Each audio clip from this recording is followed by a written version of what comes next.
Hello, c'est Valentin. Deux petites choses rapides avant de commencer cet épisode. La première pour t'informer que nous organisons désormais des lives tous les dimanches soirs avec des petits jeux, des quiz et des cadeaux à faire gagner. Le tout dans une ambiance détente. Alors si t'as le temps, n'hésite pas à passer une petite tête sur notre chaîne Twitch ou YouTube. Deuxième chose, l'Euro 2024 arrive et dans l'objectif de se développer financièrement, 11e art est à la recherche d'un partenaire qui pourrait nous accompagner tout au long de la compétition. Si tu connais quelqu'un qui connaît quelqu'un qui connaît quelqu'un qui bosse dans une boîte qui serait intéressé, n'hésite surtout pas à nous envoyer son contact ou à transmettre nos coordonnées ou nos réseaux sociaux sur lesquels nous répondons très rapidement. Et enfin, pense à t'abonner, à liker et à activer les petites cloches pour être informé des nouveaux épisodes. Très bon épisode à toi!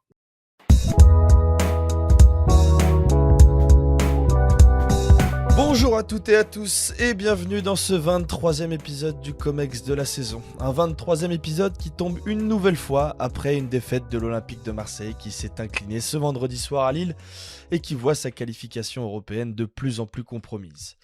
Mais ne vous inquiétez pas, amis marseillais, j'ai de quoi vous remonter le moral puisque pour vous réconcilier avec votre club de cœur, vous avez la possibilité de lire un délicieux article de Romain Canuti dans la dernière revue de l'After dédiée aux agents de joueurs. Un article nommé Marseille, agent comptant et qui revient sur le rôle joué par de nombreux dirigeants et ex-dirigeants du club phocéen. De Bernard Tapie à Pape Diouf en passant par Yvan Lemay et Vincent Labrune, tous ont occupé à un moment dans leur carrière un poste dans l'organigramme du club qui leur a permis par la suite de se lancer dans ce milieu. Un article que vous pouvez donc retrouver dans un excellent dossier consacré évidemment aux agents, comme je l'ai précisé, dans le 13e numéro de la revue de l'After, disponible dans tous les kiosques et marchands de journaux et sur le site internet l'after.media. Une revue qui sera d'ailleurs à gagner ce dimanche à l'occasion d'un nouveau live Twitch et d'un petit quiz sur notre chaîne 11e art. Amis auditeurs, je vous invite donc à noter ce rendez-vous afin que nous ne nous retrouvions pas uniquement entre millennials ce dimanche soir. Les millennials qui seront d'ailleurs notre sujet du jour du COMEX, puisque nous apprenions ce dimanche que Samir Nasri sera donc le premier joueur sélectionné par le youtubeur Amine Mathieu pour participer à la Kings World Cup. Vous savez, cette compétition de football à 7 organisée à partir du 26 mai prochain au Mexique par l'entreprise de Gérard Piquet et qui regroupera 32 équipes du monde entier composées d'influenceurs, de personnalités connues et d'anciens joueurs pros. Neymar et Zlatan Ibrahimovic dirigeront par exemple les équipes brésiliennes et suédoises. Une compétition qui se verra d'ailleurs attribuer des règles particulières puisque le format des cartons a été remodelé pour laisser leur place à des expulsions temporaires. Les coups d'envoi se feront à la manière de water-polo, tandis que chaque équipe aura à sa disposition un joker utilisable à tout moment, lui permettant d'avoir un bonus temporaire comme l'exclusion d'un joueur adverse ou des buts contre double pendant un certain temps. Officiellement, c'est... Oui, ça va. Oui, c'est vrai. Officiellement, ces nouvelles règles façon Mario Football auront pour but de pimenter le jeu avec des règles hors du commun, mais dans les faits, elles font aussi écho à un certain nombre de critiques avancées ces derniers temps par plusieurs dirigeants du football mondial. Le football serait devenu ennuyeux, une partie de sa jeunesse s'en désintéresserait totalement et certains de ses aspects mériteraient d'être renouvelés. C'est en tout cas les arguments avancés par les instigateurs de la Super League, Florentino Pérez et Andrea Agnelli en tête. Les présidents du Real Madrid et de la Juventus Turin clament depuis 3 ans et le premier projet avorté de Super League que les jeunes ne s'intéressent plus au football et qu'une alternative aux compétitions actuelles est nécessaire pour revitaliser un sport en perdition. La Kings World Cup, elle, n'a pas vocation à venir concurrencer les grandes compétitions footballistiques, mais à proposer plutôt une alternative et pourquoi pas aussi servir de terrain d'expérimentation pour certaines règles, comme la VAR par exemple, qui sera utilisée à cette occasion sous forme de joker façon NBA ou tennis. Mais ces déclarations à tout va et ces nouvelles compétitions posent une question. Andrea Agnelli et Florentino Pérez ont-ils raison? Les jeunes se désintéressent-ils réellement du football? Eh bien, plusieurs études ont tenté de répondre à cette question sans véritable succès. En 2021, par exemple, un sondage Ipsos réalisé en partenariat avec la LFP et Foot-Uni indiquait que près de 50% des moins de 35 ans avaient un intérêt pour le football et près de 60% d'entre eux auraient même une bonne image de ce dernier. A l'inverse, une étude menée en 2020 par l'ECA dans 7 pays européens autres que la France indiquait que seuls 28% des 16-24 ans se disaient fans de football. 39% d'entre eux affirmaient aussi ne pas s'intéresser du tout à ce sport. Difficile donc de se faire un avis sur ce sujet compte tenu de ces différentes études. Néanmoins, plusieurs éléments laissent sous-entendre une diversification dans la manière de consommer le football. Les tarifs prohibitifs pour accéder au stade ou s'offrir des abonnements de chaîne à péage, par exemple, sont une des raisons principales. Comme l'expliquait le sociologue Nicolas Ourcade, avec la multiplication des chaînes et l'inflation des tarifs d'abonnement, le produit n'est plus disponible. Il n'est donc pas étonnant que les nouvelles générations au pouvoir d'achat limité soient les premières victimes de ces tendances. À titre d'exemple, mardi dernier, le match qui opposait Lyon à Valenciennes en demi-finale de Coupe de France, compétition populaire par excellence, n'était diffusé que sur beIN Sport, avec une audience qu'on imagine que très limitée. Dans la continuité de ça, la multiplication des plateformes de streaming vidéo et l'explosion de YouTube et des réseaux sociaux comme TikTok ou Instagram ont aussi massivement augmenté la concurrence en termes de contenu de divertissement disponible pour les jeunes. L'avènement de ces réseaux a aussi en partie fait naître une génération de highlights, plus enclin à consommer des contenus courts et addictifs que des contenus longs tels que les matchs de football. Une stratégie d'ailleurs parfaitement exploitée par l'Arabie Saoudite et la MLS, toujours plus enclin à promouvoir les actions de ces stars et à organiser des All-Star Games à tout va. Ces réseaux sociaux ont aussi permis à une multitude de créateurs de contenu de se développer pour toucher le plus souvent une cible adepte des nouvelles plateformes comme Twitch ou YouTube, et bien souvent lassée du traitement médiatique vieillissant de certains médias et ou la présence de certains chroniqueurs dans lesquels ils ne s'identifient pas vraiment. Comment dès lors renforcer l'intérêt des jeunes pour le football? Les grandes institutions doivent-elles nécessairement s'adapter aux exigences de ce nouveau public? Et d'un autre côté, le conservatisme de certaines d'entre elles est-il forcément nécessaire? En d'autres termes, un compromis est-il possible ou les millennials sont-ils d'ores et déjà les nouveaux patrons? C'est évidemment le sujet de notre 23e épisode du Comex. Et pour ça, on a évidemment fait appel à notre Comex titulaire. Baignant dans son conservatisme d'extrême centriste, il avait préparé tout un argumentaire pour taper sur les millennials jusqu'à ce qu'il réalise à 18h56. Ne casse pas mon, ne casse pas mon truc. Tu casses pas ton truc? Ok, Ah, bon, non, bah non. écoute. Bon, bah écoute, je te Ce présente. sera juste un teaser. D'accord, ok. Bon.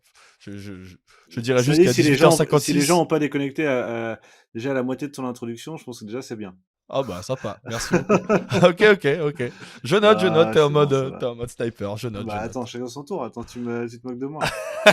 Non, je dis pas ça, j'ai juste dit qu'à 18h56, aujourd'hui, tu avais réalisé que tu étais toi aussi un millénial, Thibaut. C'est Harvard qui le dit. Je ne sais pas, justement. Ce n'est pas une question, c'est un fait. Voilà. C'est Harvard qui le dit, exactement. Ouais, Harvard, la branche qui vend des magazines relais H, pas la Harvard. Ouais. Bon, lui, la dernière fois qu'il a eu une discussion sur le sujet de la génération Z, il s'est réveillé en pleine nuit en sueur après un cauchemar où Ryan Cherky faisait ish et donnait des interviews à SoFoot. J'espère que tu t'es préparé pour cette émission, JB, quand même. J'ai relu mon Révolution Mbappé et je sais vraiment une seule chose de votre génération, c'est qu'il faut marcher dessus et que si on marche avec la pied gauche, normalement, ça porte bonheur. Très bien, bravo. Et enfin, comme tout bon millénial qui se respecte, il est à la pointe de l'actualité musicale. Après s'être déhanché toute la soirée de vendredi sur Tiff et Varnish la piscine, il était samedi soir au concert de Woody à l'Olympia. Ça va les courbatures, David ? Alors parfait, mais très franchement, je recommande Woody et Varnish la piscine. C'est vraiment des excellentes recommandations que vous avez pu me faire. Et voilà. Non, très franchement, merci beaucoup. C'est quoi ces noms de groupe Ah non, c'est Ils sont seuls. Les artistes. Varnish la piscine est un artiste suisse, un gros producteur de la scène rap suisse. Tout à fait, je me suis Thibaut, je t'invite à écouter Varnish la piscine. Je pense que l'univers musical peut beaucoup te plaire. Les noms de vos artistes, là, ça part en vrille. Là, ils vont s'appeler chez The Jardin, on dirait un catalogue Conforama. Nous, on écoutait Rock Voisine en même temps, c'est pas forcément mieux. Hein. Moi, j'écoutais pas Rock Voisine personnellement, mais c'est. Non, mais Woody, mais ce que je veux dire, oui, mais attends. C'était quand même des mots qui avaient un sens. Enfin, Nirvana, ça veut quand même dire quelque chose. Ouais. Rage Against the Machine aussi. C'est pas un mec qui s'appelle Armoire ou tu vois, enfin il s'appelle pas Table Basse, le mec, tu vois. Mais Varnish la piscine, le mec il a un nom de chose, c'est bizarre. Woody, c'est un Sébastien Tellier des temps modernes. Et Woody, le mec il a le nom d'un vêtement, quoi. Ah oui, ça s'écrit pas pareil. Ouais. Ça s'écrit H-O-U-D-I. Mais toi, tu verras en tant que millénial, Thibaut, peut-être que tu apprécieras. Peut-être que Thibaut est plus fraîche la douille ou fraîche la peufra, par exemple. Ah, fraîche la douille, fraîche la peufra, c'est vrai qu'il y a tous ces artistes-là qui sont des artistes un peu limités, mais bon. Et enfin, vous l'avez entendu, il est né en 95, il aurait quand même pris un malin plaisir à se retrouver en 1956 sur le vélodrome André Pétrieux pour la victoire de Louison Bobet sur Paris-Roubaix. Mais bon, t'as quand même un peu rattrapé le temps perdu hier, Flo, à ce qui paraît. Bah écoute, il y a des moments où, même si on est bercé d'une heure et demie d'ennui, on a l'impression de faire un peu partie de l'histoire. Ouais, et voir Mathieu Van Der Poel voler sur les pavés pendant 60 km hier, C'était assez incroyable. C'était assez incroyable. D'ailleurs, 95, c'est Duclos Lassalle, non, qui gagne le Paris-Roubaix? Non, je me trompe? Non, 97 du Clos Lassalle. 97. Non, pardon, 95-97. Ouais, Moi, je l'ai il vu, fait un donc double aussi. j'avais pas vu beaucoup des Paris-Roubaix, donc du coup, Et j'ai vu attends, par rapport à Ballardini, c'est combien par rapport au vainqueur 98, le Van Der Poel? C'est quoi la différence de performance? 1h30. 10 C'est km d'écart, 1h30. c'est 1h32 incroyable. précisément. Incroyable. Bon, Les Duclos Lassalle, gamins, c'est 92 pardon. et 93. C'est 93, 95 et 97 Frédéric Guédon qui est le dernier vainqueur français en lice. Un mec qui s'appelle Guidon, Enfin, quand même, toujours. qui gagne Paris-Roubaix, c'est marrant. Il y en a plein comme ça. Comme Michael Gelabal C'est qui le joue au pédale, basket. en attendant. Mais c'est vrai. Bon, messieurs, amis auditeurs, n'hésitez pas, si vous pouvez, à soutenir ce podcast, à soutenir notre média 11e art en vous abonnant, en likant, en mettant des petites étoiles si vous écoutez sur Spotify. Et si vous le pouvez aussi, en faisant des dons sur notre cagnotte Hello Asso. Tous les liens sont évidemment disponibles dans la bio de nos réseaux sociaux et sur notre site internet. On va basculer sur notre sujet du jour et je vais laisser donc Thibaut commencer en parlant des millennials. Sont-ils d'ores et déjà les nouveaux patrons du football? Oui, alors, avant qu'on dise comme on l'a pas encore précisé de quoi on parle, les millennials, à quoi ça correspond. Alors, moi, ça a été un peu un choc de découvrir ça. J'ai regardé ça aujourd'hui en préparant. Pour moi, les millennials, c'était comment on appelle ça, les digital natives, c'est-à-dire ceux qui sont nés avec Internet et les réseaux sociaux.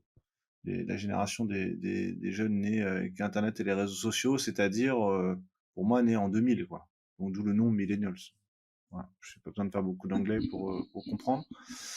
Donc, à mon sens, c'était ça. Et c'est en fait une erreur, parce que quand je regarde, alors c'est difficile d'avoir exactement la source de ce concept, du nom de cette génération-là, mais apparemment les choses ont l'air quand même d'être précises. Alors selon les sociologues, selon les publications, en gros, voilà, je reprends ce que tu nous as mis, toi JB tout à l'heure.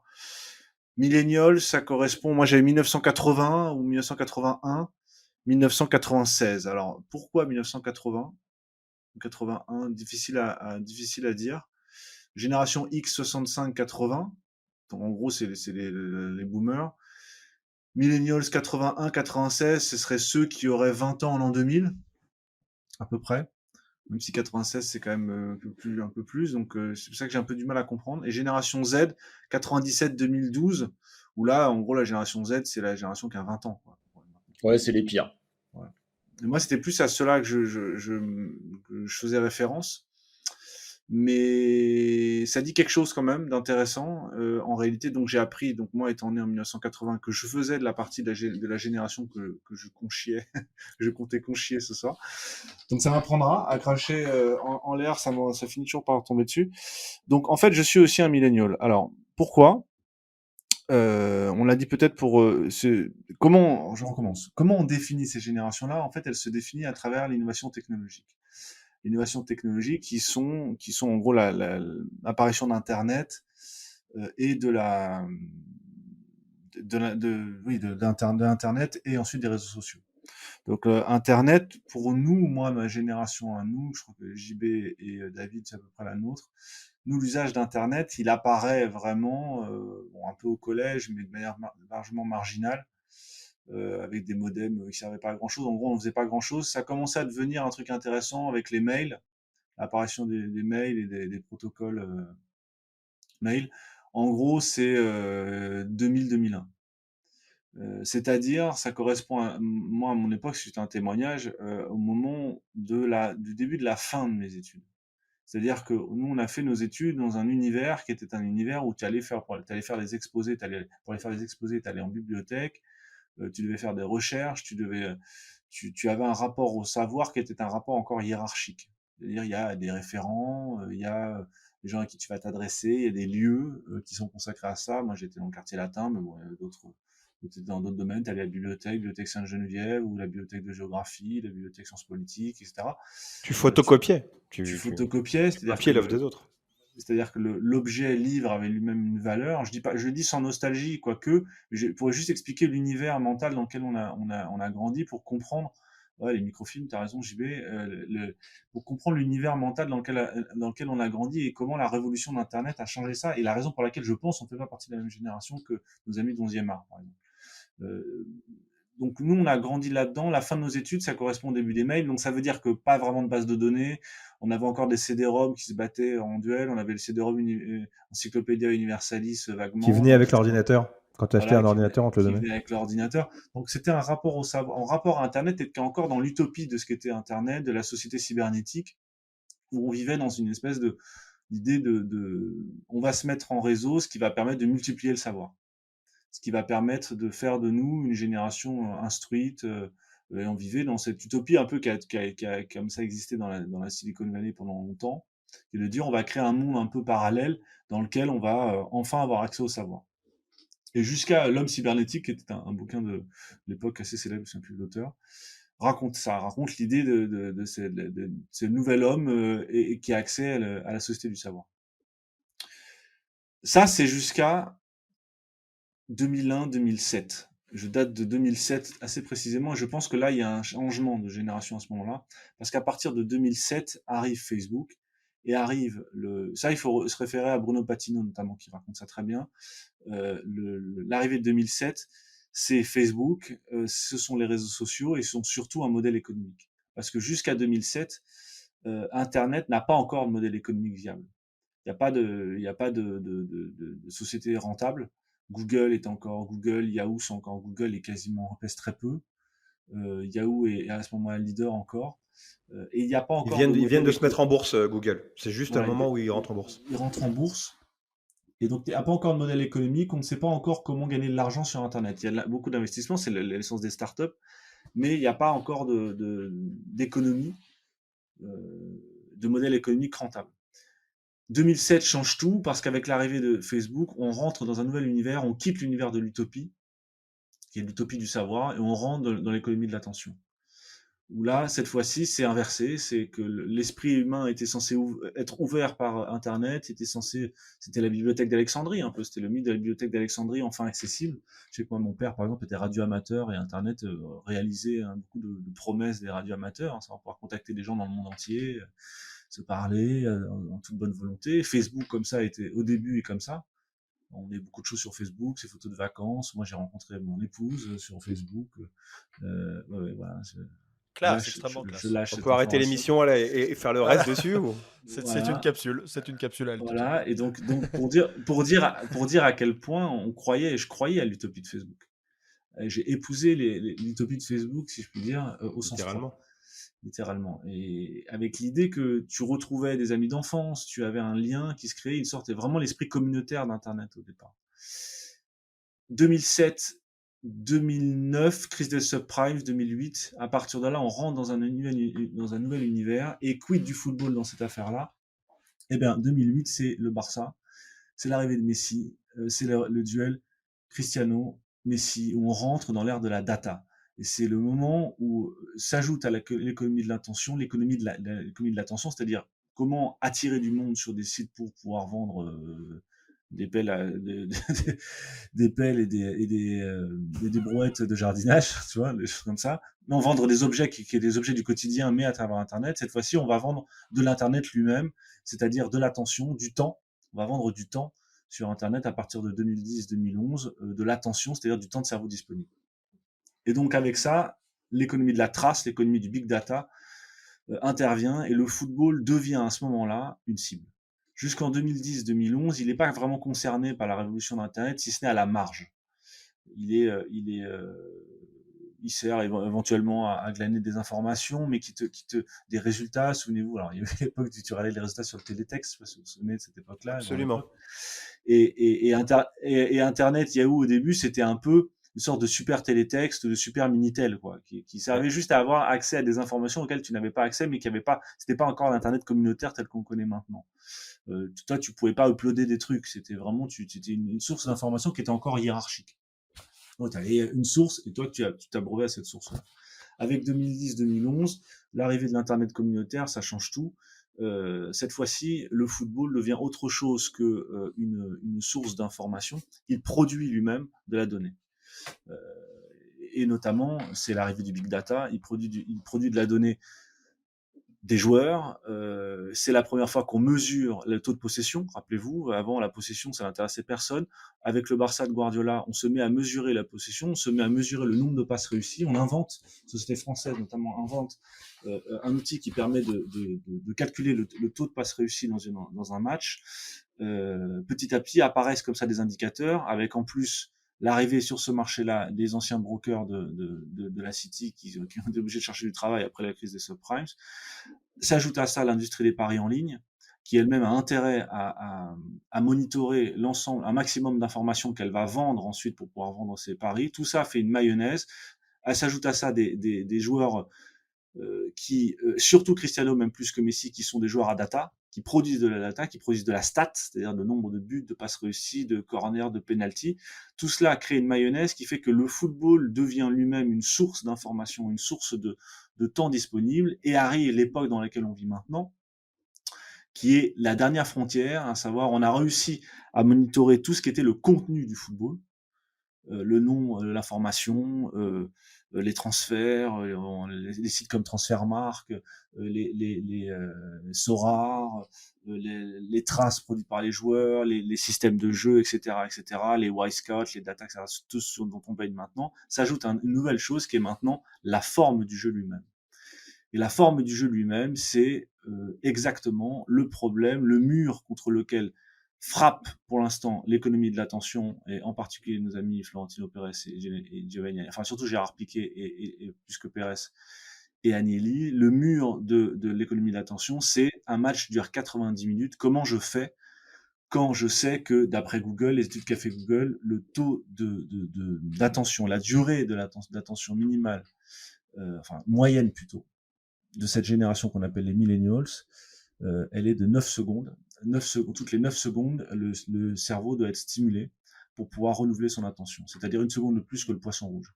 C'est une étude qui a été monitorée par Google, qui a permis d'essayer de vendre des applications, des événements, des choses qui permettent de stimuler sans arrêt le cerveau. Le problème du football, c'est qu'il ne dure pas du tout 10 secondes. Il dure 90 minutes et souvent, il y a des plages entières, des minutes entières où il ne se passe absolument rien. Comment on fait quand on vend de l'attention, quand en réalité, ce qui se passe dans le match, c'est de l'ennui. C'est du temps qui coule du temps improductif. Moi, pour terminer ça, ce que je voulais dire, c'est que je crois que le football est un moment clé, tournant, où il doit faire le choix de s'ouvrir, de se fermer à cette économie de l'attention. Est-ce qu'il doit ouvrir, auquel cas, la limite des temps? Tu as parlé tout à l'heure de la Kings League, excellent exemple. Première décision de la Kings League, réduire la durée des matchs. Pour prendre le modèle qui est le modèle de FIFA, qui sont des matchs de 10 minutes. Réduire et augmenter le nombre d'événements qui vont avoir lieu dans le match, pour surtout maintenir l'attention. Est-ce que le football doit prendre ce chemin-là pour aller séduire ces générations qui sont habituées à ce format-là, à ces stimulations toutes les 10 secondes, ou alors il fait le choix de se maintenir tel qu'il est, dans sa forme, c'est-à-dire, moi je pense surtout à sa durée et aux règles du jeu, et auquel cas il risque de perdre une partie des millennials et éventuellement lui-même de, à terme, diminuer son audience et éventuellement aussi son industrie. Je ne sais pas quel choix il faut faire, mais en tout cas je crois qu'on est dans ce moment très important du football. Les poissons rouges vont-ils gagner? On verra. Très belle conclusion, merci beaucoup Thibaut. JB, je te laisse enchaîner. Alors, en tant que membre de la Gen X, ayant connu de mon vivant Giscard, et oui, c'est moi le plus vieux ici, je me suis demandé 2 choses, car je me suis de pas... ton vivant, j'espère quand même que t'avais quoi, 2 ans quand tu regardais... J'avais 2 ans, mais j'étais déjà plus vieux que toi. Déjà. Et donc, je n'étais pas millennials, et je me suis demandé donc 2 choses. Un, ce que vous aviez vécu comme football, et je me suis demandé aussi ce que vous aviez apporté au football, parce que je considère que, étant beaucoup plus vieux, je n'ai rien apporté, en tout cas, mon héritage est déjà derrière moi. Alors, vous avez connu le meilleur, vous avez connu Jean-Jacques Goldman, les années 80, Gold, et la décennie suivante, on en parlait tout à l'heure, celle de Rock Voisine, de Tapi, en un mot, celle des vainqueurs. Ce qui est bien avec les millennials, c'est qu'on leur a raconté le passé, mais il n'y a qu'eux qui ont connu la victoire, sous Mitterrand, sous Chirac. Alors ça, les gars, vous aviez dû, je je parle à Valentin là, et à Flo, hein, voir des images, vous appelez ça des archives, nous on a appelé ça notre enfance. Et donc, que ce soit la Coupe des Coupes pour le PSG, les enveloppes de Glassman pour les Marseillais, ou la Coupe du Monde, hein, chez ADD, c'est cette époque bénie où Lyon n'était rien et ne comptait pas. C'est un peu comme aujourd'hui, mais avec Domenech comme coach à l'époque. Et donc, ces millennials, ils ont connu le meilleur et ils sont maintenant aux responsabilités. Et donc, on arrive à cette fameuse question. Ont-ils des qualités ?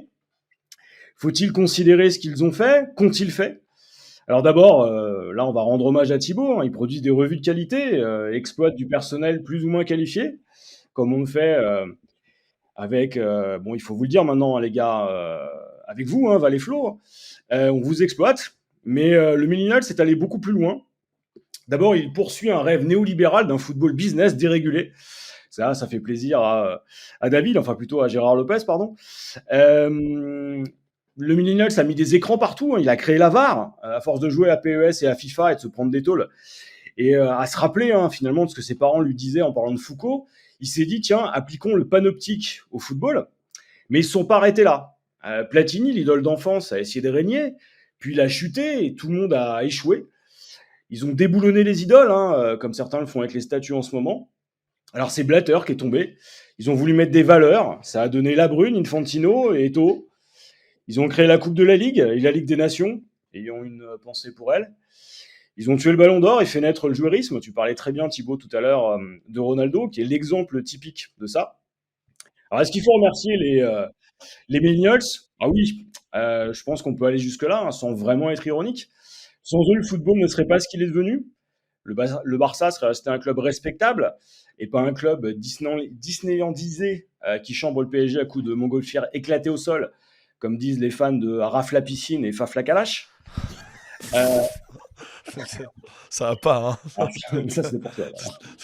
Faf la rage, d'ailleurs, qui était un très Araf bon rappeur. la piscine et quoi ? T'as dit quoi là ? Que je le note Et celle-là Faf la calache. Et Faf la calache, d'accord. Les clubs États n'existeraient pas. Hein. Le PSG resterait notre club de losers préféré. Manchester City ne serait pas un club de tricheurs, juste un club ringard de Manchester, vivant à l'ombre du Diable Rouge.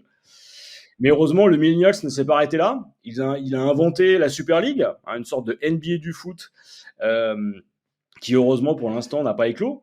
Alors par contre, ils ont réussi à mener la Coupe du Monde là où elle n'était jamais allée. On appelle ça le Golfe Arabo-Persique, c'était 2022 et le Qatar.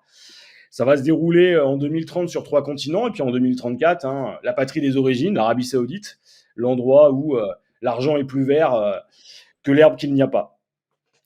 Mais ce qui est assez intéressant avec le Millennial, c'est que si on l'avait écouté, on continuerait à sous-payer les joueurs et à enchaîner des contrats à temps. Ça, c'était avant Bosman. Heureusement, le Millennial a dégagé des boomers. Alors, il y en a qui s'accrochent, hein, c'est Noël Le Graët, c'est Joe Biden. Le Millennial, ça a finalement dépassé le Boomers, il est allé beaucoup plus loin, il a tout saccagé. Alors en vérité, il faut le dire, le patron maintenant c'est le Millennials. Alors désolé les gars, hein, de la Gen Z et toutes les autres générations alpha.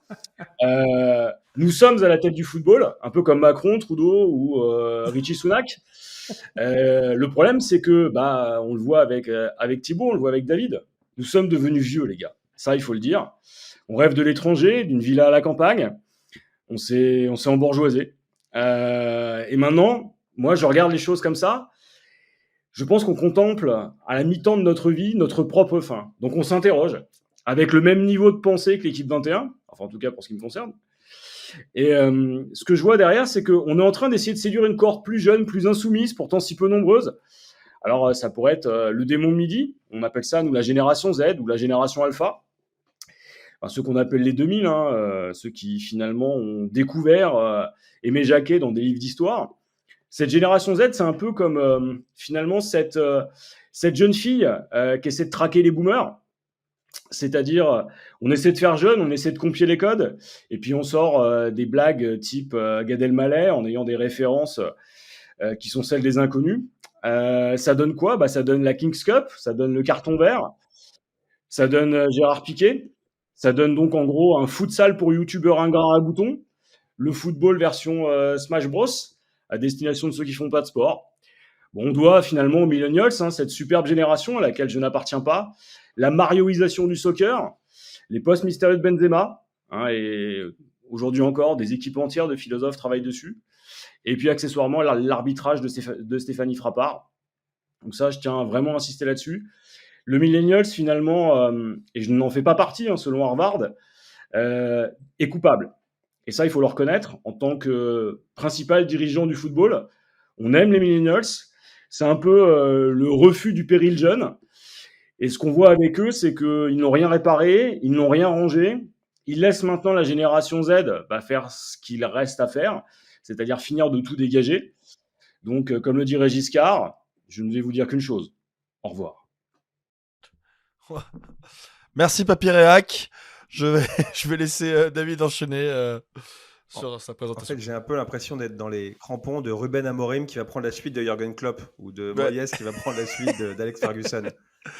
T'es dans le grand bain, t'es dans le vide. Ça va pas être facile de passer après JV pour le coup. Non, mais alors moi je suis parti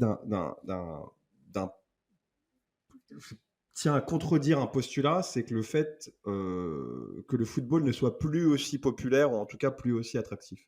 Je pense que c'est un faux argument qui a été avancé par les créateurs ou les potentiels créateurs de la Super League. On voit que les droits télé, bon an, mal an, se maintiennent. Il y a une légère baisse, mais étant donné la crise économique globale, c'est vraiment pas dramatique. Il y a même eu, on attend des droits télé en hausse à l'international en Ligue 1 et en Première Ligue, c'est plus ou moins stable. Les affluences sont en hausse quasiment partout. Quasiment tous les championnats postent des affluences moyennes en hausse. Et tous les sondages, plus ou moins sérieux, disent que l'intérêt pour le foot en tant que sport ne ralentit pas. Il y a seulement, avec l'arrivée des millennials, il y a un bouleversement de 2 critères qui sont fondateurs du football en tant que sport. Le premier critère, c'est le temps, car le football, c'est un des sports dont le match dure le plus longtemps, donc 90 minutes. Et le second, c'est l'aspect collectif. Donc, on individualise de plus en plus non seulement le football, mais également la façon de consommer le football. Et l'interview de Ryan Cherki dans SoFoot est aussi éclairante, car je pense que l'interview de Ryan Cherki, c'est juste pour illustrer, bouleverse ces deux éléments. Il y a du fait qu'au cours de son interview, il ne parle quasiment que d'individus et pas de collectif, et le fait que c'est quelqu'un de 20 ans qui parle comme un professionnel de 35 ans. Cherki, il a déjà 4 ans de carrière. Mais trêve de Ryan Cherki, à mon sens, il y a 3 éléments constitutifs de la génération millennials, avec toujours cette référence au temps et à l'individualisation. Otero, qui est responsable de la formation à Marseille, a utilisé une métaphore que je trouvais très juste pour décrire ce changement. C'est celle de la petite aiguille, qui est l'aiguille des heures, et celle de la grande aiguille, qui est l'aiguille des minutes. Et les millennials, que ce soit les journalistes, millennials, les consommateurs, se focalisent sur la grande aiguille. Ils ont besoin d'être stimulés, comme vous l'avez dit, très régulièrement. Le premier point, c'est la personnalisation du football pour les millennials. Et ça va un peu avec la création de cette notion de communauté et de représentation, de caractérisation des millennials. Il y a un sondage qui est sorti qui dit que 2/3 des Français font plus confiance à leurs connaissances qu'aux médias traditionnels. Et ça se ressent dans la façon de raconter le football. Quand on voit qui a du rayonnement, qui a de l'influence, qui est mis en avant par les millennials dans la façon de raconter le football, c'est des gens qui ont des communautés. Ça peut être Walid Acharchour, qu'on salue, ça peut être Scipion, ça peut être Willou, ça peut être Zach Nani, ça peut être Romain Molina, qui est lui un peu plus vieux, mais même au sein, par exemple, de la communauté bordelaise, l'influenceur qui a le plus de rayonnement, c'est quelqu'un qui s'appelle Franck Diabaté33 et qui pourtant ne fait que relayer des informations soufflées par la direction ou des news de transfert, mais 1 heure avant, en fait, si vous voulez. Il s'est créé ce personnage, il a individualisé ce personnage, qu'il a créé un espèce de lien de confiance virtuelle qui fait qu'il est énormément suivi. Le deuxième élément sur lesquels les millennials ont énormément insisté, c'est là encore l'individualisation via la confidentialité. Ce que les Anglais appellent behind the scenes. On consomme de plus en plus le football seul. On ne regarde plus en famille, on ne va plus dans les bars. Il y a 58% de la génération Z qui préfèrent consommer le football seul. On s'attend donc à quoi ? On s'attend à être en face à face avec l'intimité du club de football ou du footballeur. 26 ans après Les yeux dans les bleus, qui était quelque chose de complètement novateur, où on avait l'impression que les joueurs de l'équipe de France étaient quasiment tous nos amis, qu'on avait une vraie relation quasiment, enfin ça dépend de son âge, mais filiale ou familiale avec les Bleus.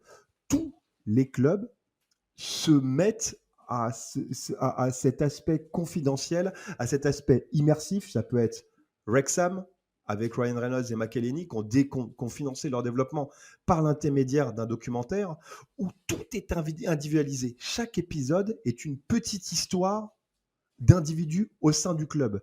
Et ça peut être n'importe qui. Et c'est ça, en fait, qui donne envie aussi aux spectateurs de continuer à regarder. C'est que tu as tu peux avoir le kitman, celui qui prépare les maillots, tu as le gérant du pub, tu as le supporter qui a perdu son travail, qui raconte comment Wrexham l'a aidé. Il y a la frontière entre l'individu et le club et le joueur, les frontières sont en train en fait de tomber petit à petit. Il y a aussi le YouTuber. Moi, je connaissais pas du tout en fait cette génération pour préparer enfin tout ce contenu pour préparer cette émission. Je suis allé voir 2 épisodes de 2 jours avec, qui est un YouTuber en fait qui passe 2 jours avec un sportif. Et très franchement, c'est absolument révolutionnaire. C'est-à-dire qu'il n'y a plus du tout de filtre entre le joueur, le club, l'attaché de presse, celui qui consomme, le spectateur. C'est vraiment du one-on-one, du marquage individuel. Et le troisième aspect d'individualisation, c'est que désormais, quasiment tout le contenu du football n'est pas fait pour l'histoire, avec un grand H, mais pour les histoires. C'est pour se forger une opinion, en fait. Tout est individualisé. Que ce soit le format highlights, on peut se forger une opinion d'une rencontre en regardant 3 minutes. On rate tout le côté dramatique, mais on peut en discuter. Le format court et punchy de toutes les capsules que même les plus grands médias et la plus grande émission, l'émission reine, l'émission star du football, l'After, met en ligne. Chaque émission, chaque épisode de 2 heures, c'est 10 petites capsules. Et à la fin, en fait, si vous voulez, ce qui importera aux spectateurs, c'est pas vraiment de savoir, c'est d'être au courant, en fait. Et je vais terminer par un chiffre qui, moi, m'a absolument bluffé. 48% des millennials et de la génération Z, fans de foot, accepteraient de ne pas voir les matchs de l'Angleterre à l'Euro 2024. C'est-à-dire que cette nouvelle génération, elle se satisferait de suivre, qui est fan de foot, l'évolution de son pays via des highlights, via du live stream, via des talk shows, et ne même pas vivre l'émotion que peut faire ressentir la victoire d'un pays. Et c'est là, en fait, cette statistique que je place en dernier, qui m'a vraiment fait dire, oui, on est sur un bouleversement et du temps et du rapport au collectif, que ce soit l'équipe, la nation, qui est beaucoup plus centré sur l'individu désormais. Merci beaucoup David et merci messieurs pour cette première partie. On va prendre une petite respiration après cette première partie intense et ce one-man show de JB pour laisser à Flo le temps de nous présenter les petits articles, vidéos et consorts qu'il a vus cette semaine et qui l'ont intéressé. Ces 2 dernières semaines même, puisque nous étions absents la semaine dernière. Et oui, salut mes petits ultra-conservato millennials mitterrandophobes. J'espère que vous allez bien après cette semaine de repos, que vous avez pu profiter de votre week-end de Pâques comme nous l'avons évidemment sagement fait avec Val et des amis vers Montargis pour les 30 ans d'un pote. Car oui, nous sommes aussi avec Val des amoureux de la province et de la nature. Bien que Val, un peu trop, alors qu'étrangement, démarré au même moment et dans le même département du Loiret, le procès d'un dog-sitter de 27 ans, condamné à 18 mois de prison pour atteinte et sollicitation sexuelle sur des animaux tout en se filmant avec un masque de chien. Génial. Coïncidence, je ne crois pas. Bon, sinon il paraît qu'on serait de la même génération Y, celle donc dite des millennials.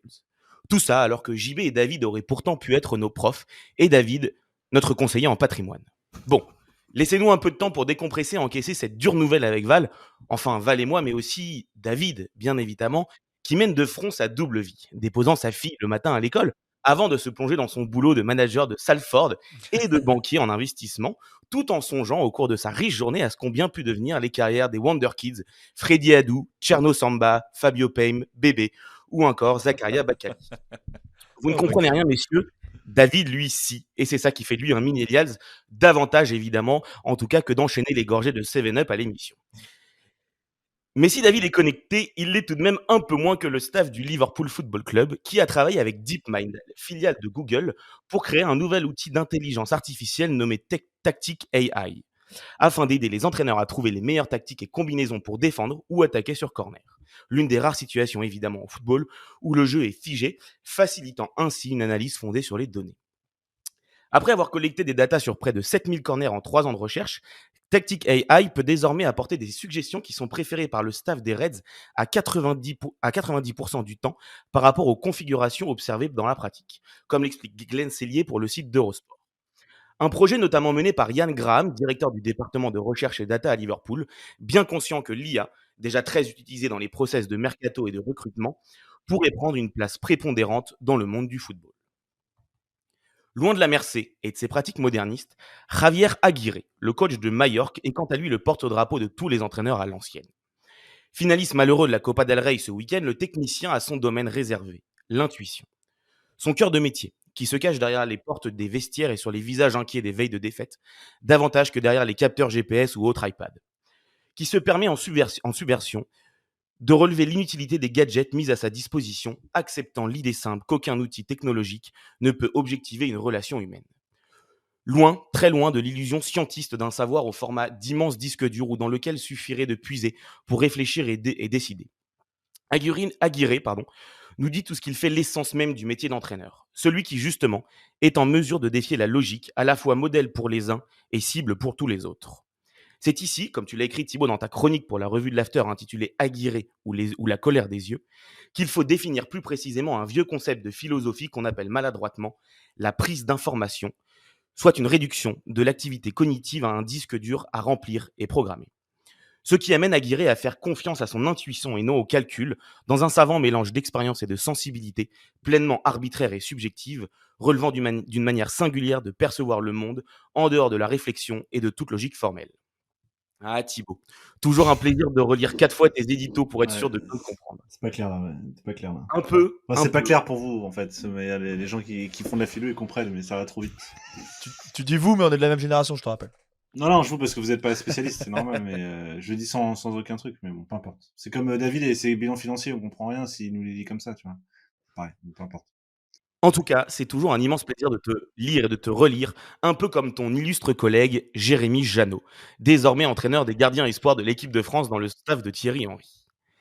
Mais l'ancien portier fantasque de Saint-Étienne s'est également fait connaître pour ses sorties complotistes sur les réseaux sociaux. Un univers qu'il a vu au crépuscule de sa carrière comme un nouveau terrain de jeu pour aiguiser son sens de l'humour, mais aussi visiblement pour se cultiver. Mais surtout, un moyen pour l'ancien Spider-Man des Verts de donner son avis sur tout et d'identifier, selon lui, les potentiels leaders dans les différents groupes qu'il a coachés, auprès d'une génération Z biberonnée aux réseaux sociaux et aux polémiques, et davantage drivée par l'échange que par l'ordre, comme l'écrivent Raphaël Brosse et Antoine Donariex pour le dernier magazine de SoFoot. D'ordre, il risque d'en manquer lors de la confrontation entre le PSG et le FC Barcelone. La faute aux Casuals, groupe ultra-mafieux du FC Barcelone, héritier des Boxhosh Noise, hooligan ultra-violent aux sympathies néo-nazis qui polluent à nouveau l'ambiance jusqu'à dériver désormais vers le grand banditisme, comme l'explique Servan Lejeune dans les colonnes de l'équipe. Dans la foulée des nombreuses affaires de violence avec d'autres supporters, la police catalane a en effet découvert l'implication présumée du groupe dans des affaires d'extorsion, de trafic de drogue, de proxénétisme et même de 2 homicides. Des boy-shush pourtant interdits par Laporta et le club depuis 2003, mais toujours présents au stade et dans les parquages visiteurs, la plupart continuant d'entrer à titre individuel grâce à leurs cartes de membres et de sociaux, comme on l'apprend dans l'article. Pionniers du mouvement ultra en Espagne, les Boxhosh Nois, ou Garçons fous en catalan, qui ont vu le jour en 1981, ont tout d'abord représenté l'identité catalane, voire indépendantiste, s'opposant évidemment aux très droitières Brigadas Blanquiazules du voisin de l'Espagnol prônant l'unité de l'Espagne. Mais rapidement, la mode skinhead s'est étendue dans le groupe dès la fin des années 80, déferlant son lot de racisme, d'homophobie et de haine, comme en 1991, lorsque des membres de la Peña tuent un jeune supporter français de l'Espagnol, ainsi que Sonia Rescalvo Zafra, une transsexuelle en plein cœur du parc de la Ciutadella. Le tout avec la quasi-bénédiction du président Blaugrana de l'époque, Johann Gaspard, élu en 2000 et qui se vante alors d'être le socio numéro 1 de la bande, laissant armes et prostituées circuler dans le local de la Peña, où les casuals, sous-groupe des Bosch Noise, mettent peu à peu la main sur le groupe ultra.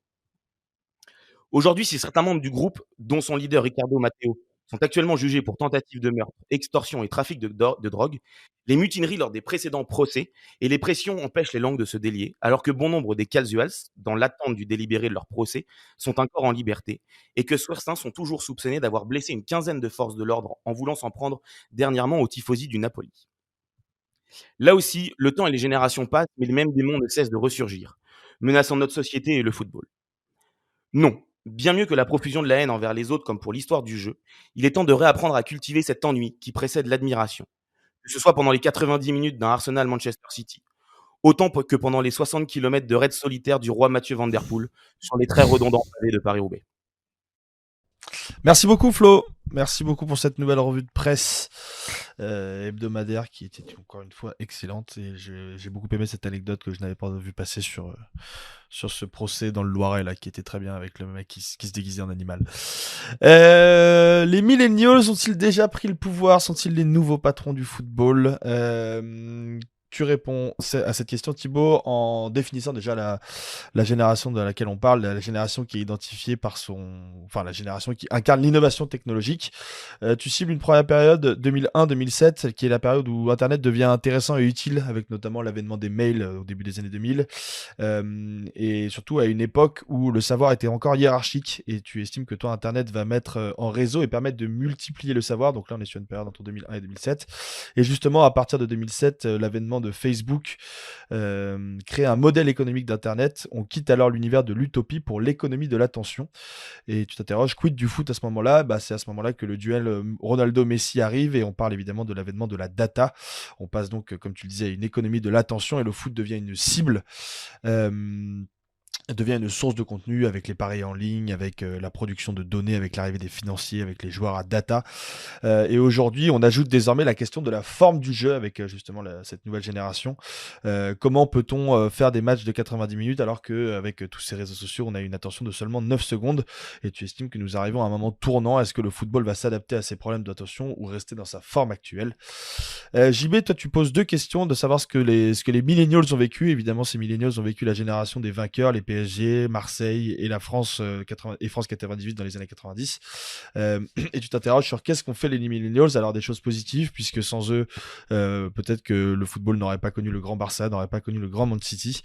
Mais aussi des choses négatives en poursuivant notamment la politique libérale mise en place au début des années 90, avec la mise en place d'écrans, le déboulonnage des idoles, qu'est-ce que j'ai mis ? De faire naître le joueurisme et le clubisme aussi, et aussi des nouvelles compétitions, le gigantisme des compétitions avec la Super League, la Coupe du Monde au Qatar. Et tu estimes que pour toi, le millennial est coupable puisqu'on se calque aujourd'hui sur lui. Et David, tu réponds à cette question en essayant de contrer l'argument comme quoi le football n'est plus aussi populaire qu'avant, ce qui est un argument fallacieux selon toi. Les droits TV sont en augmentation, les stades sont évidemment bien remplis. Et je me perds dans mes fiches, mais c'est bon, j'ai retrouvé. Mais avec les millennials, il y a un bouleversement de ces critères, notamment deux critères importants, le temps, avec le temps des matchs, et l'aspect collectif. Tu fais référence notamment à l'interview de Cherki. Il y a trois éléments constitutifs qui fait comprendre les millennials, toujours en lien avec ces deux arguments. D'un côté, premier argument, la personnalisation du football, puisque ceux qui ont du succès aujourd'hui sont ceux qui réussissent à créer des liens de confiance. L'individualisation du football, avec les millennials qui consomment le football désormais seuls, et tu estimes qu'il y a aussi une plus grande proximité aujourd'hui entre le consommateur, le joueur et le club à travers la production de différents contenus comme les séries par exemple. Et troisième argument, tu estimes que tout le contenu est fait aujourd'hui pour les histoires et non pour l'histoire, et donc pour se forger sa propre opinion. Tu cites les highlights, tu cites les petites capsules des grands médias, et qu'aujourd'hui le spectateur ne veut pas savoir, il veut être au courant. Voici les arguments que vous aviez dans cette première partie, messieurs. N'hésitez pas à me corriger ou à rajouter éventuellement des éléments incompris dans cette deuxième partie, puisque nous allons basculer dedans et entamer une discussion un petit peu moins formelle. Et je relance d'ailleurs Thibaut sur ce sujet-là. Ouais, merci Val. Je voulais revenir sur ce qu'a dit David, notamment sur la question de l'individualisation et que je vais mettre en lien avec ce que j'ai pas pu dire plus dans le détail, avec un autre phénomène qui est l'idée d'une société qui, avec les réseaux, la société postmoderne, avec en plus les réseaux, parce qu'il n'y a pas que les réseaux qui ont fait ça, mais qui ont été mis en œuvre par les réseaux, ce qui est l'idée d'une société liquide. Concept de Zygmunt Bauman que moi j'avais importé dans le football en lui donnant un sens un peu différent. Mais le fameux football liquide. Le fameux football liquide, mais qui n'était pas exactement dans le même sens que l'utilise Bauman. Quand Bauman parle de société liquide, il parle de la société postmoderne. Il se place dans le lien de beaucoup de travaux qu'il y a eu à l'époque dans les années 90 sur la postmodernité, les sociétés post-industrielles. Et l'idée que la société liquide est une société dans laquelle il n'y a plus véritablement de hiérarchie, il n'y a plus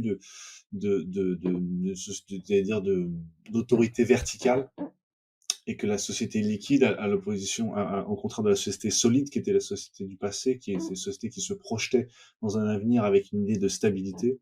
Dans la société liquide, il n'y a plus de stabilité, il y a une horizontalité des savoirs et une très grande individualisation. Une individualisation à l'extrême qui mène à un paradoxe, dit Bauman, très intéressant, c'est que l'individualisation à l'extrême, qui semble être une forme d'émancipation individuelle, qui est un peu l'idée de la postmodernité, c'est-à-dire croire en tes rêves, fais ce que tu veux, n'écoute personne, etc. Un peu tout le storytelling du sportif de haut niveau, si je puis dire. De Tony Parker.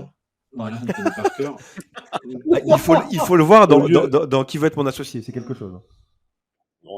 C'est Just Do It. Bon, en ce moment, je lis 93 de Victor Hugo. Je préfère une bonne guerre civile, là, ça me fait bien. Donc, voilà. Qu'on en finisse. Voilà, comme ça, c'est réglé. Donc, je termine sur la société liquide. Paradoxe de la société liquide, de l'individu dans la société liquide, c'est que la singularisation, l'extrême individualisation ne mène pas du tout à la fragmentation. C'est peut-être ce qui était peut-être une partie de la thèse qui est discutable, mais mène à un phénomène très intéressant, dit Bauman, à un conformisme. C'est-à-dire que l'individu livré à lui-même n'est pas un individu qui va multiplier les risques, qui va prendre des risques, qui va essayer de s'aventurer. L'individu livré à lui-même va au contraire avoir un comportement extrêmement conformiste et va essayer à tout prix de reconstituer des normes à travers des agrégations provisoires avec un tel. Et c'est exactement le phénomène des réseaux sociaux qu'on voit maintenant. Bauman, il a écrit ça dans les années 90, mais là, on le voit très bien, c'est-à-dire que tu dis tout à l'heure, effectivement, on s'adresse à des comptes anonymes. C'est très intéressant de dire ça, mais qu'est-ce qui se passe dans les comptes anonymes? C'est que se créent des meutes. Les réseaux sociaux, ce qu'on voit, c'est des communautés autour de mots d'ordre tous plus simplistes les uns que les autres, qui sont absolument pas des mots d'ordre d'émancipation, c'est le moins qu'on puisse dire, qui sont plutôt des mots d'ordre qui fonctionnent quasiment comme de la censure sur beaucoup de sujets, beaucoup de thèmes football et hors football, et qui fonctionnent comme des nouveaux organes de censure et qui met de censure spontanée au travers les individus. Donc un espace qui est au départ, moi j'en parlais comme l'utopie un peu de la Silicon Valley, l'utopie d'Internet des années 70, c'est l'idée de la mise en réseau, une société parallèle, un nouveau monde qu'on va construire. C'est des hippies qui ont créé Internet, enfin il y avait les militaires, mais ceux qui ont développé l'idée d'Internet, qui ont fait l'usage tel qu'on a maintenant, c'est au départ ce sont des hippies, mais comme Steve Jobs, c'est un hippie. Ce sont des gens qui créent une sorte d'utopie à partir de la technologie, qui au départ est un champ d'émancipation individuelle, devient en fait le champ du flicage généralisé. On arrive dans la société panoptique dont parlait JB et qui faisait référence à Foucault, l'idée que c'est un organe de surveillance et un organe de censure. Et on le voit dans le football, en réalité, l'immense prolifération de comptes, l'immense prolifération même d'équipes et de vision du monde mène à une très grande grand conformisme du jeu, grand conformisme de l'analyse et conformité aussi à des mots d'ordre menés par quelques influenceurs triés sur le volet, mais qui au final disent plus ou moins la même chose. C'est très difficile d'avoir une vraie variété sous cette confusion, sous cette immense profusion de comptes et profusion d'opinions. Il y a en réalité un très grand conformisme. Non, mais moi, je suis d'accord avec toi, mais moi, ce qui me frappe, c'est que dans toutes les recherches de ce que j'ai pu lire, ce qui confirmait ce que je pensais, c'est qu'il y a une individualisation, mais forcée, de la consommation, mais aussi un désir paradoxal de faire partie d'une communauté. C'est-à-dire que je veux être quelqu'un, je veux qu'on m'identifie et je veux qu'on me reconnaisse en tant que tel, parce que j'ai un pouvoir de consommation et que j'ai un pouvoir divin de dire j'aime ou je n'aime pas, et de gratification aussi immédiat, de dire je suis liké, je ne suis pas liké, on achète mon produit, on n'achète pas mon produit, mais il y a ce désir de faire partie d'une communauté, d'être un individu, mais surtout en fait, de ne pas être trop différent des autres. Et c'est ça c'est ce que dit Bauman, hein. C'est la postmodernité, c'est ça. C'est l'extrême individualisme et en même temps qui cherche absolument à reconstituer une norme. Mais ce paradoxe, pour moi, et c'est vraiment quelque chose qui me frappe, en fait. C'est-à-dire que c'est la singularité dans l'homogénéisation, en fait. L'instinct grégaire, il y a une forme d'instinct grégaire, de la grégarité. Et même, alors j'ai lu un article absolument terrifiant, très surprenant en tout cas, sur un sondage sur les jeunes de la génération Z, sur ce qu'ils attendaient, en fait, d'un stade moderne. Et on aurait pu se dire, mais je sais pas, une meilleure acoustique pour plus d'ambiance, une meilleure. C'était pas les galettes de saucisses, quoi. Une meilleure visibilité. Non, mais après, tu veux dire pourquoi? Je sais pas. Peut-être une meilleure animation avant le match. Ils attendent une meilleure connectivité. C'est-à-dire que Jean-Michel Aulas était vraiment précurseur. Ils veulent être capables de se connecter pour faire quelque chose en regardant le match. Ma question, David, c'est que la logique commerciale, dans quelle mesure elle aboutit pas à une impasse dans cette logique-là, parce qu'on parle de connectivité. Dans quelle mesure elle s'autodétruit pas? Si tu parles de connectivité, il faut mettre les mecs en réseau, qu'ils aient tous des masques pour avoir la réalité augmentée dans les stades, etc. Dans quelle mesure ça détruit pas même l'idée de stade, en fait? Ça sert plus à rien d'être mais absolument. Mais paradoxalement, c'est pas contre-productif, en fait, de suivre absolument. Paradoxalement, dans toutes les composantes de la consommation du football, c'est le stade, c'est le live event qui continue à être recherché. Pourquoi? Parce qu'il faut faire savoir qu'on y est allé, la plupart du temps. C'est ça. Donc en fait, rien ne remplacera l'expérience du j'y étais, en fait. Mais moi, ce que tu parlais de l'aspect commercial, je pense qu'il va y avoir un vrai chamboulement sur les droits télé, pas sur le montant, mais sur le montant de ce qui est vendu. Je prends le pari que bientôt, ce qui sera vendu est beaucoup plus cher. Ce sera quasiment des highlights ou une production de highlights ou le droit de diffuser les highlights que le droit de diffuser le match complet. Comme Free aujourd'hui. J'en suis exactement. Je pense que le lot de Free ou le lot du résumé, le lot que TF1 cherche à avoir via Téléfoot sera quasiment aussi cher que le prix de retransmettre le match dans son entier. Tout à fait, ouais. Ou alors ça peut être le parfait produit d'appel, parce que pour évidemment, et tu le sais David et tu la connais aussi très bien et JB aussi, mais pour suivre énormément la NBA, et j'ai la sensation que c'est aujourd'hui la seule ligue de sport majeur à le faire, met les highlights et les résumés de ces matchs de manière complètement gratuite et laisse même, au-delà même de son propre réseau social qu'elle est sur ses réseaux sociaux, laisse d'autres médias et pas des médias détenteurs forcément de droits télé. On peut penser par exemple à un Trash Talk qui est un formidable média en France ou à un First Team pareil, qui sont des médias indépendants et qui peuvent utiliser ces images-là de highlights.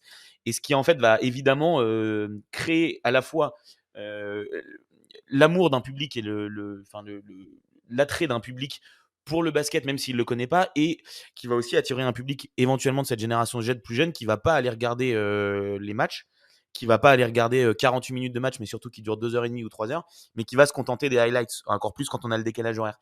Et justement, la NBA a très bien compris ça, parce que la NBA qui fait office aujourd'hui, peut-être avec la Première Ligue et la NFL, de ligue la plus au fait du modernisme et des nouveaux modes de consommation, a pour autant exactement les mêmes problèmes qu'on se pose aujourd'hui dans le foot. La NFL de moins en moins, vieillissant. C'est ce que j'ai appris en lisant. Exactement. De matchs trop longs, avec les pubs, mais aussi de durée trop longue et où le public a du mal à rester, d'une saison régulière à rallonge avec 82 matchs par équipe, donc on a presque 6 mois de saison régulière. Ils ont un problème de franchise de la NFL aussi. Les franchises qui réussissent, c'est des villes dont personne n'a quelque chose à foutre. C'est un problème, ça. Exactement. Mais Kansas City Chiefs, tout le monde s'en fout. Exactement. Et par exemple, pour la NBA est en train de se poser aussi d'autres questions sur l'expansion de ses franchises et d'un nouveau cycle d'expansion pour augmenter le nombre d'équipes. Mais a ce problème et a par exemple créé un in-season tournament, une sorte de super coupe en plein milieu de la saison pour susciter un semblant d'attrait au milieu de la saison. 82 matchs, c'est long. Parce que 82 matchs, c'est très long. Donc même la NBA se pose ces problèmes et ils utilisent très bien cette machine à highlights avec des médias qui n'ont même pas de droit. Et c'est ça qui est aussi très intéressant. C'est le parfait produit d'appel. Je vois quand je vous écoute, c'est que quand on parle de millennials, finalement, notre génération, elle a créé une sorte de tension. Tu parlais de société liquide, Thibaut, tout à l'heure. Je pense qu'au centre de ça, il y a cette idée de création permanente de nouveautés, d'innovation au sens strict, qui est devenu une sorte de principe régulateur aujourd'hui. Il faut créer quelque chose d'innovant en permanence, donc on avance. Il faut créer de la nouveauté qui accompagne, alors que nos sociétés n'ont jamais autant demandé de l'identité, de l'ancrage, du lien. Et donc, il y a cette tension-là entre les deux. Et on le voit avec la NBA. La NBA crée du nouveau, crée du highlight, et peut-être la plus grosse productrice d'images de toutes les ligues qui existent largement devant l'APL. Et en même temps, quand tu regardes les matchs, plus de 80% des matchs ont rigoureusement aucun intérêt. Et on se retrouve donc dans une course à des formats toujours plus courts qui t'accrochent, mais quand tu reviens au produit initial, tu te fais chier. À tel point que la NCAA, là on est en pleine March Madness. Avec le tournoi féminin qui a tout explosé. Voilà. Et ce soir, il y a la finale masculine. Moi, j'ai regardé la finale de NCAA féminine avec la défaite de Caitlin Clark et d'Iowa State hier soir. Et ce qui est assez intéressant, c'est que quand on regarde le niveau de jeu, c'est des gamins. Alors, il y a la tradition universitaire américaine, mais ça a créé une audience globale qu'on n'avait jamais eue sur un tournoi universitaire, quel que soit le pays. Et en même temps, c'est parce que c'est des nouveaux visages, il y a une nouvelle histoire à raconter, et on a épuisé finalement ce stock d'histoires communes. Et on a besoin de se réinventer. D'où, par exemple, l'équipe qui fait des papiers sur le Français qui est en demi-finale et qui a perdu... Alors, oui, je vais dire un truc là-dessus, justement, tu me donnes une perche là-dessus sur la question de la mise en récit. On est obsédé, et je vous encourage à lire Vide à la demande de Bertrand Cochard sur ce sujet-là, sur les séries notamment. On est obsédé par la mise en récit. On n'arrive plus à raconter, tu parlais tout à l'heure l'individualisation des récits, David. On est effectivement incapable, même journalistiquement, de raconter le sport autrement que par une histoire héroïque d'un personnage qui lutte contre des... Voilà, ce qui est en fait le schéma traditionnel de l'histoire telle qu'on raconte, du storytelling à l'américaine, qui vient pas des États-Unis, qui date même d'Homère, mais qui est défait de toute son importance philosophique, si je puis dire. On est incapable de raconter le sport autrement. On a énormément de mal à raconter le collectif. Ça devient quasiment impossible de raconter autre chose qui même soit les pas, coachs, même le travail des coachs est individualisé. On parle en fait du leader de Rocky en fait. C'est toujours l'histoire de Rocky plus ou moins qui se répète quoi. Il arrive pas, il s'entraîne, il a trouvé un mentor, finalement il apprend un coup secret et puis l'affrontement final il va gagner. Voilà. On n'arrive pas à sortir de ça. On n'arrive pas à sortir de cette mise en récit là. Tout est comme ça, y compris les storytelling sur LinkedIn de chacun. Tout est inspirant, quoi. Tout est comme ça, tout est mis en récit. On n'arrive pas à sortir dans autre chose. On n'arrive pas à même, je sais pas, même un récit philosophique. On parlait de l'intuition, mon papier de demain parle de ça. Pourquoi pas parler, de l'intuition? Qu'est-ce que c'est que l'intuition? À quoi ça sert pour un coach? Comment ça fonctionne? Parce que c'est pas une histoire. On n'arrive pas à sortir de ça, et je crois que l'image sur ce plan-là et la génération milléniaux de laquelle on fait partie apparemment porte un peu le poids de cette responsabilité-là, c'est-à-dire d'avoir transformé toute la réalité en une histoire. Que la fiction a pris le pas sur la réalité. On le voit avec les documentaires sportifs notamment. Et on voit, dernier cas exemple, de la Formule 1, Drive to Survive, est en train justement de souffrir de ce problème-là, de la mise en récit excessive, qui devient ensuite inexploitable parce que les pilotes eux-mêmes ne veulent plus faire le jeu de ce récit qui ne leur ressemble pas. Et qui est parfois complètement décorrélé de l'intérêt sportif. Ce qui est assez intéressant, les gars, c'est que ça correspond à l'avènement dans la culture pop du héros mille visages de Joseph Campbell. Oui, c'est ça, de Campbell. Quand ça devient la matrice dans Star Wars, et quand on voit que ça emmène, c'est des structures narratives. C'est la structure de blockbuster, c'est la structure de blockbuster. Et derrière, ça écrase tout le reste parce que les récits singuliers, la manière finalement d'éclater la littérature vont faire que on aura quasiment plus de poésie qui fonctionne. La philosophie, elle se lit de moins en moins alors qu'on n'en a jamais eu autant besoin. La sociologie va se limiter à raconter des histoires alors qu'on ne lui demande pas ça, on lui demande de faire autre chose. Et ça se voit dans le foot aussi. Aujourd'hui, c'est très compliqué. L'interview de Ryan Cherky, pour moi, elle est fascinante de ce côté-là. Et c'est ce qu'on appelle se la raconter, quoi. C'est vraiment le sens. c'est exactement ça. Mais c'en est même psychanalytique avec lui. C'est-à-dire que tu te demandes jusqu'où. Alors, il y a la part de communication, il y a la part de moi, ce gamin m'inquiète vraiment parce que moi, si je lis ça en tant qu'éducateur, je fais un signalement. Il est inquiétant. Et puis surtout, il s'est fantasmé un passé quand il se présente comme un ancien alors qu'il a 23 ans, quoi. Non, il a 20 ans. Oui, il a 20 ans, mais il a 4 ans de professionnalisme derrière lui. Enfin, tu vois, c'est ça. Cette interview de Ryan Cherky, elle est intéressante sur ce plan-là parce que pour le sens qu'elle a, c'est-à-dire on est face à quelqu'un. En espagnol, on l'appelle le postureo.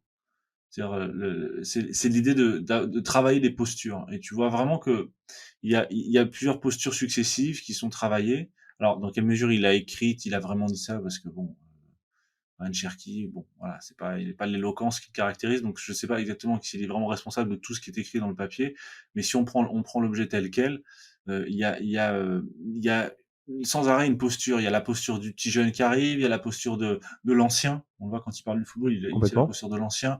Après, il y a la posture du joueur collectif, mais en fait, qui est pas en fait qui est un faux individualisme, mais qui est un collectif. Du sensible. Après, il y a la posture du sensible, il y a la posture de l'artiste, celui qui aime tellement l'art contemporain qu'il achète des tableaux de Batman. Enfin, voilà, pardon. Pauvre Kandinsky. Et donc, encore dire, je suis une interview ChatGPT, quoi. C'est-à-dire, il a demandé à ChatGPT de faire l'interview. Mais il est peut-être sincère. Non, mais il est peut-être sincère. Et c'est ce que dit très bien Lipovetsky dans L'ère du vide, c'est ça. L'individu postmoderne, c'est, je cite, la coexistence douce des antinomies. C'est-à-dire, on peut dire tout et son contraire, ça ne pose plus de problème. Il n'y a plus d'obligation de cohérence. On peut dire, parce que ce qui compte, c'est la posture. Donc, peu importe la cohérence. Et c'est un peu, quand on regarde un peu la mode est un peu comme ça aussi, on mélange les textures, il y a plus de cohérence, c'est ça la postmodernité, c'est-à-dire qu'il y a plus de lien véritablement de structure solide. Et là, on reprend le terme de Bauman, tout devient liquide, c'est-à-dire qu'il y a plus besoin de cohérence. Et retenez bien cette formulation, que je trouve géniale pour décrire l'individu postmoderne, la coexistence douce des antinomies. C'est-à-dire vraiment, c'est qu'elle ne pose plus de problème. Et vraiment, chez Ryan Cherky, c'est ça. On peut être à la fois un jeune et un vieux joueur. On peut être à la fois un joueur individualiste et un joueur collectif. On peut être à la fois un joueur qui se prend pas la tête et en même temps écrire des poèmes en anglais chez lui. On peut être à la fois vivre tout seul, mais en même temps avoir un agent qui répond à ta place dans les interviews. Voilà, on peut tout faire, on peut tout dire, tout et n'importe quoi, ça ne pose plus de problème. Et je crois même que cette interview a été à beaucoup plus. Donc c'est peut-être encore plus inquiétant. Ce qui est très dur pour le reste des papiers, parce que je pense que c'était peut-être le 5 ou 6e papier en termes qualitatifs. Je critique pas le journaliste, qui est tributaire en fait de ce que le joueur lui raconte. Ouais, bien sûr. Non, mais l'interview dans le style est bonne. L'interview dans le style journalistique est bonne. Elle dit quelque chose. Tu vois, il se passe quelque chose dans cette interview. Sur ce plan, en fait, elle est réussie sur ce plan-là. Elle a touché au sens, elle a ému beaucoup de gens. Moi, j'étais assez surpris parce que je la trouve assez creuse et assez symptomatique en fait peut-être d'un excès d'individualisme. Ah, c'est la fin de ta phrase, pardon. Non, mais... non, c'est vrai. Bon, très bien. C'est comme Beyoncé avec son album dans lequel elle fait de la country. C'est-à-dire qu'à un moment donné, c'est pas cohérent et on voit le problème. Bah, c'est la même chose. C'est-à-dire qu'à un moment donné, il faut que ça s'arrête. Et la question, c'est que c'est quand même reçu de manière extrêmement positive par l'environnement. La couverture de l'interview de Cherky, c'est comme Taylor Swift, c'est mignon 5 minutes, mais il y a un moment, tu te dis, les gars, les ficelles, elles sont là, quoi. Bon, messieurs, on va clôturer cette émission sur cette intervention. On est déjà à 1h07 d'émission.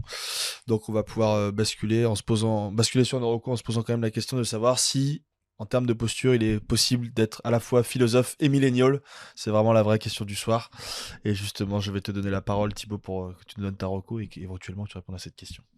Justement, Vide à la demande de Bertrand Cochard sur la forme série. et notamment l'aliénation du temps libre que représente la série. Et c'est une critique très intéressante, pas sur le contenu parce qu'il y a des séries qui sont très bonnes à voir, c'est pas le problème, mais sur qu'est-ce qui se passe, quel est le sens de ces tunnels fictionnels qu'on s'impose, de ces tunnels qui colonisent notre temps libre, voilà, et quel rapport au travail ça révèle aussi. Donc Vide à la demande de Bertrand Cochard chez l'édition d'Échappée. JB. Moi j'en ai deux. Il y a le MBS confidentiel de Chenoa Malbruno qui est sorti chez Michel Lafon. Alors tu parlais de MBS Mohamed Ben Salman. Ouais, voilà. Mais le titre préciser pour préciser de quoi on parle. Vraiment intéressant parce que on suit la construction du personnage et là pour le coup on est vraiment sur un récit qui permet de comprendre d'autres choses. Et puis alors sur un autre plan, mais c'est un autre type de millennial, c'est Stephen Curry, Underrated, qui est sur Apple+, qui est dispo sur Canal, qui est étonnamment lisse, alors que justement il essaie de montrer l'aspérité. Et ça fonctionne pas. C'est-à-dire qu'on regarde ça en étant mis à distance en permanence, alors qu'on devrait être touché. C'est exactement l'inverse de ce qu'on a eu avec le documentaire sur Magic Johnson ou même The Last Dance. On n'entre jamais dedans. Et c'est assez surprenant de voir comment on peut rater une fiction documentaire, justement parce qu'on n'est pas capable de trouver la bonne distance. J'avoue, je me suis arrêté au bout de 40 minutes, je crois, du documentaire aussi, parce que j'ai pas réussi à aller jusqu'au bout. David. Ouais. Magic Johnson, il est rentré dedans pour le coup, lui. Pas qu'une fois. Je te voyais sourire depuis tout à l'heure, ta blague était prête et tout. Je me suis dit, il va sortir une dinguerie. Magic Johnson, tu rentres jamais dedans. Ah la vache. Ouais. Bah, il aurait bien aimé, il aurait bien moins rentré, lui. Ça lui aurait fait du bien, ça.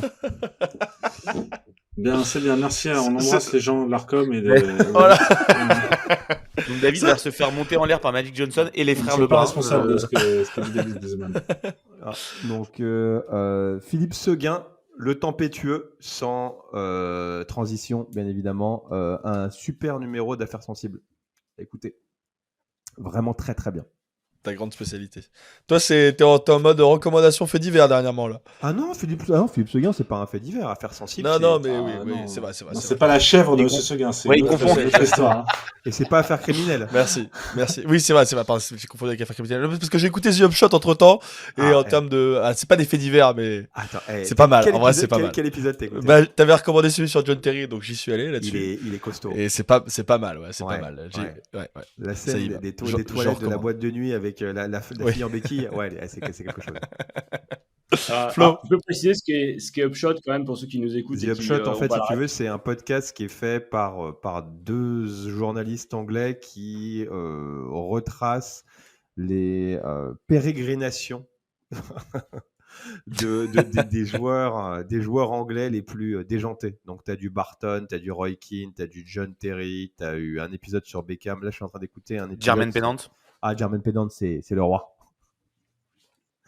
Jermaine Pennant qui a déménagé au Love Manor. Voilà, mais c'est que des histoires de. Que j'aime bien de J'adore le mauvais goût anglais. Je trouve ça quelque chose d'exotique. C'est très simple, c'est assez rassurant. C'est des mecs qui aiment les grosses voitures, les meufs. Tu vois, ils sont exceptionnels, vraiment terribles. Mais là, c'est plus la picole et les. Ouais, enfin, c'est des meufs. trucs non, mais c'est de la picole. C'est des espèces d'étudiants hardcore, quoi. Tu vois, non, mais surtout qu'ils ont une capacité. C'est pas Quincy Promise, quoi. Tu vois. Ils ont une capacité à en produire génération après génération. C'est exceptionnel, quoi. Là, je suis dessus, les gars, c'est incroyable. C'est-à-dire que j'étais jamais allé voir, j'avais juste vu les highlights sur Twitter. Je pensais pas que c'était sur Spotify. C'est incroyable. C'est exceptionnel. C'est la plus grande concentration de dingueries venant. Là, hier, j'ai fait l'épisode sur Ronaldinho. Il est incroyable. Qui fuit le Brésil vers le Paraguay avec un faux passeport, qui se fait griller alors que t'as pas besoin de passeport pour passer du Brésil au Paraguay. C'est exceptionnel. Incroyable. Flo Taroko. Podcast d'Alternative Football, donc un des podcasts de SoFoot qui ont invité au mois de février Nicolas Ourcade pour 2 épisodes de 45 minutes. Les sociologues, les sociologues. 2 fois 45 minutes, mais T'as mis Deux une fois pièce. 45 minutes pour dire la même chose, pour 2 fois 45 minutes. Donc. T'as mis une pièce là, t'as mis une pièce. Il a parlé de ses participations aux multiples commissions depuis 2007 sur le supporterisme en France. 2007, c'est à 20 ans. Il faudrait que Gérald Piquet se penche sur le sujet et traduire tout ça là. Bon, Flo, finis tes recos. Allez, j'ai mis ma pièce dans le jukebox, je vais vous donner ma vraie reco maintenant, même si je vous conseille quand même de l'écouter. JB, tu parlais du documentaire sur Stephen Curry qui est assez plat et pas ultra intéressant. Je vous invite, pour ceux qui ont Prime Video, à aller regarder le documentaire Giannis de Marvelous Journey sur la vie et la carrière de Giannis Antetokounmpo. Ouais, c'est chiant. C'est chiant. Il est chiant. Mais... Oh là là, c'est chiant. Merci Flo. Merci Flo pour tes 2 recos qui sont vraiment. Il est chiant, mais pour des gens qui ne sont pas forcément au fait de. De quoi? De la vie en général, de la vie et de la carrière, du divertissement. Non, c'est intéressant. Les gens à qui le divertissement ne plaît pas, regardez ce genre de choses.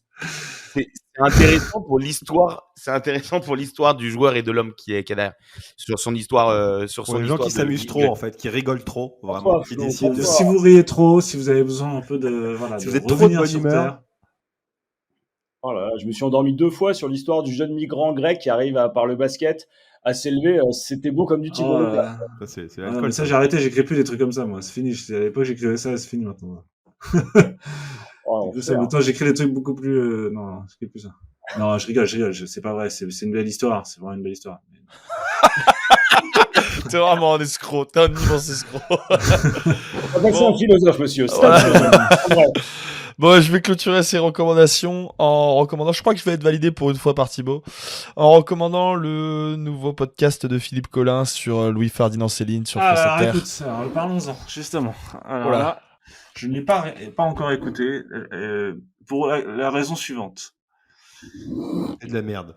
Philippe Collin fait un travail remarquable dans plein de sujets, mais Philippe Collin est idéologiquement extrêmement marqué. Donc, quand Philippe Collin parle de Céline, je crois qu'il y a certainement des chefs-d'œuvre qu'il faut lire de Céline, il y a des choses abominables de Céline, mais est-ce que ça m'intéresse que Philippe Collin me raconte l'histoire de Céline? Je ne sais pas. Pourtant, j'ai adoré Léon Blum. Mais en même temps, c'était la maison, Léon Blum, donc voilà. La différence entre toi et moi, c'est que peut-être que tu connais beaucoup mieux l'histoire. Le Pen, c'était bien, mais pareil, parce que les gens de gauche, ils sont toujours fascinés par l'extrême droite, donc ils font des trucs sur Le Pen. Le Pen était très bien, le Léon Blum était très bien, c'était à la maison. Céline, il y a quand même l'aspect littéraire, moi, qui interfère entre les deux. Je suis pas certain qu'on puisse en faire une lecture uniquement historique de Céline. Si je peux avancer des arguments, tu as probablement. Je ne l'ai pas écouté. Donc, tu as probablement une connaissance beaucoup plus approfondie que moi sur l'histoire de Louis-Ferdinand Céline, dont j'avoue je ne connaissais pas grand-chose puisque je crois que je l'ai pas lu au collège. Je n'ai pas eu à le lire.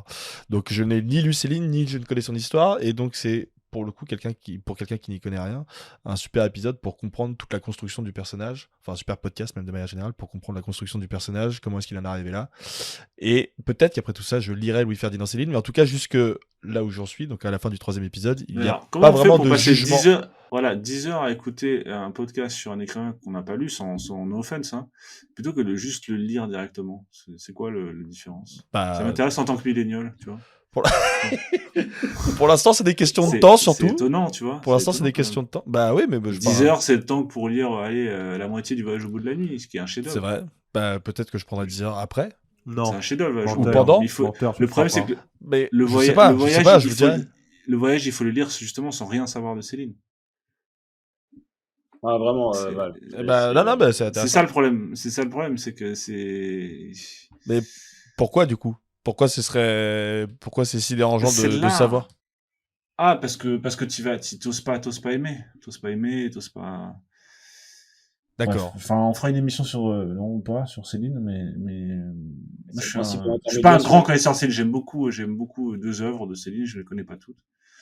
Le personnage est un personnage abject, mais comme il y en a eu beaucoup dans la littérature.